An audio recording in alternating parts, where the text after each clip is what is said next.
నిన్న ప్రధానమంత్రి మోదీ దేశ ప్రజలని ఉద్దేశిస్తూ మాట్లాడుతూ రామ మందిరాన్ని ఒక ముద్ద చేసిండ్రని, ఒక పొలిటికల్ వెపన్ లాగా యూజ్ చేసిరని చెప్పి నిన్న ఆయన ప్రస్తావించారు.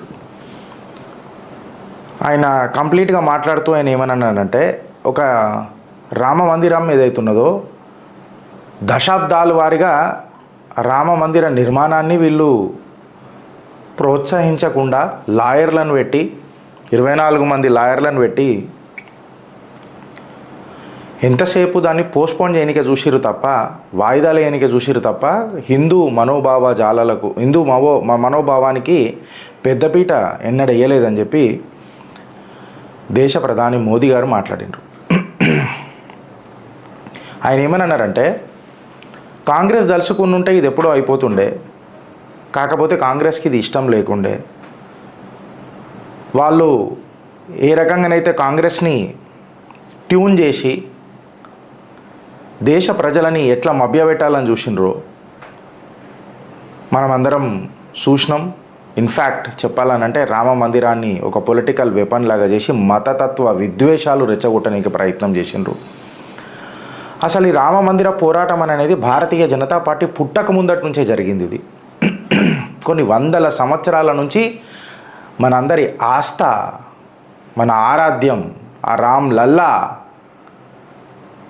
మనందరికీ ఎన్నో దశాబ్దాల కళ ఉండేది. అది ఆఖరికి 22 జనవరి 2024 రామ ప్రాణ ప్రతిష్టతో మన కళ నెరవేరింది. కాంగ్రెస్ కేవలం దీన్ని ఒక పొలిటికల్ వెపన్ లాగా వాడిందని చెప్పి దేశ ప్రధాని నరేంద్ర దామోదర్ దాస్ మోదీ గారు నిన్న మాట్లాడారు.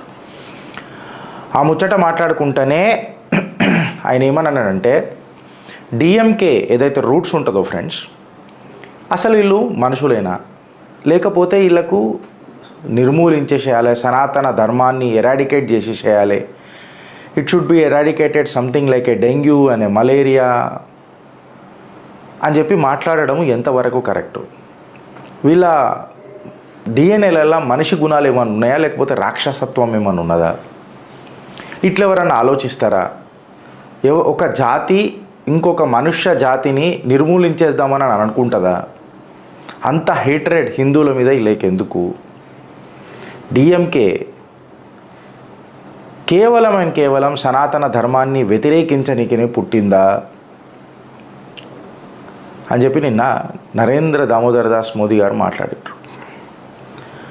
ఆయన ఏమన్నారు అంటే, ఇవాళ అపోజిషన్ ఏ స్థాయికి దిగిపోయింది, పెద్ద పెద్ద మాటలు మాట్లాడుతుండ్రు, ఈడీ అని, సంస్థలను ఉపయోగించి మనం అందరం ఇట్లా చేస్తున్నాం, కేంద్ర సర్కార్ ఇట్లా చేస్తుంది అని మాట్లాడుతున్నారు. కానీ ఎంతమంది పాలిటీషియన్ అని మనం లోపలేసినాం, ఎంతమంది రాజకీయ నాయకులను మనం లోపలేసినాం, క్రిమినల్ రికార్డు ఉన్న వాళ్ళు అందరూ ఇలా లోపల ఉన్నారు, వాళ్ళు ఎంతమంది రాజకీయ నాయకులు ఉన్నారు మరి పర్సంటేజ్ తీసి చూస్తే మినిమమే ఉంటుంది కదా. అయినా చట్టం తన పని తాను చేసుకుంటూ పోతుంటే వీళ్ళు ఈలొల్లి చేసుడేంది అని చెప్పి ఆయన మాట్లాడిండు. వెనుకటికి కాంగ్రెస్ వాళ్ళకు కాంగ్రెస్ హీన చరిత్ర ఆయననే పరిచయం చేసిండ్రు. ఇలా నేను చేయాల్సిన అవసరం లేదు. ఇలా ఆయన ఏమన్నాడంటే, వెనుకటికి కాంగ్రెస్కి ఎవరైతే మద్దతు తెలిపినరో, లేకపోతే కాంగ్రెస్ మనోభావాలకు దగ్గరగా ఉంటారో, లేకపోతే కాంగ్రెస్ సపోర్ట్ చేస్తారో వాళ్లకు ఎలక్షన్ కమిషనర్ల లెక్క కూడా అపాయింట్మెంట్ చేసిన రోజులు మనం చూసినాం.